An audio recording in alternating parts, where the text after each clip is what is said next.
Good morning, everyone, and welcome to today's daily market update. This is Chief Analyst Ryan Fox from OptionsXO, and it's just about 11 in the morning. In today's market update, we're going to update you on this morning's announcements. We had many services PMIs for the Eurozone, as you can see briefly there. Let's match up with the correct time zone.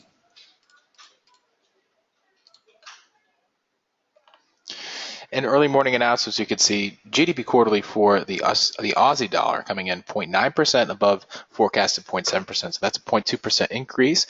We see Spanish and Italian services PMI coming in positive, as well as German and French services PMI coming in just slightly in the negative. We see here Spanish services PMI 58.4 under 59.5. We also see here German's PMI 53, so 53 above 52.9, but that's right on par pretty much with the German services PMI. French services PMI here positive 52.8 above 51.6. Italian service PMI 52.5, just slightly under 52.8, but that's pretty much on par with what's forecasted. And we see very positive numbers for Italian monthly and quarterly unemployment rate at 12.4%. Below forecasted 12.8 and 12.9 respectively. We just saw unemployment rate for the euro come in positive here, 11.1% underneath forecast 11.2%. Retail sales on par as well for the euro, although British services PMI coming in negative at 56.5 under 59.2. Later on in the afternoon, we have the European minimum bid rate to be announced in about perhaps an hour and 2 hours. And it's expected to be 0.05% as it has been for the reigning 5 or so months of September when President Draghi lowered the minimum bid rate. We also have the ADP non-farm employment change forecasting at 198,000. If anything underneath that, we're going to see negative reaction to the dollar there. We also have trade balance for the Canadian dollar and US dollar at 130 with the ECB press conference.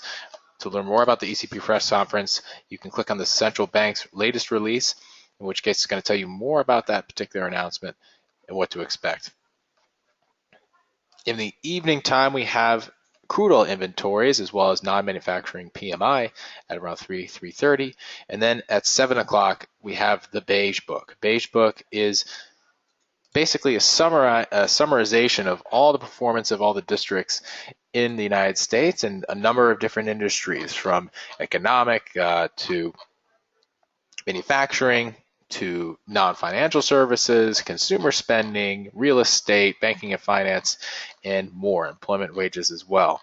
So there's a number of things you can read from each district about all of those specific sectors and how it's performing. And that's going to give us a good understanding of where the U.S. is right now. So the Beige Book is probably going to make a very big movement long term for the dollar. Even though it's a low impact announcement, that just means that near term it's low impact. But depending on what's the outcome of the Beige Book and the latest update, that's going to give us a lot of information and insight for where assets are going to go. If we take a look at the charts, we can see a number of things. We can see US dollar that's been up since yesterday. It's now hanging around 1.11184. We see pound dollar down to 1.5275. Gold also down from, you can see June 1st, it was high as 1204, and now it's down to 1188, and it may have hit a support line there. That's pretty close. Dow Jones went down yesterday. 18,000 is where it probably will start in the next few hours. We also have crude oil that just recently took a dip below $60. We saw that it climbed as high as 61.5 yesterday. Silver spot also breached a high point there above 17, but now hanging down below $17 to the ounce. We also have DAX at 11,375, FTSE 100 at 6,925, and we also see dollar yen increasing to 124.3, coming down from 125 yesterday. That's today's daily market update. You can catch us more by going to our lessons, where we have lesson webinars in Introduction to Technical Analysis, Fundamental Analysis, and more. Looking forward to see you all in the webinars and in the trading room. Have a wonderful day and enjoy the trades.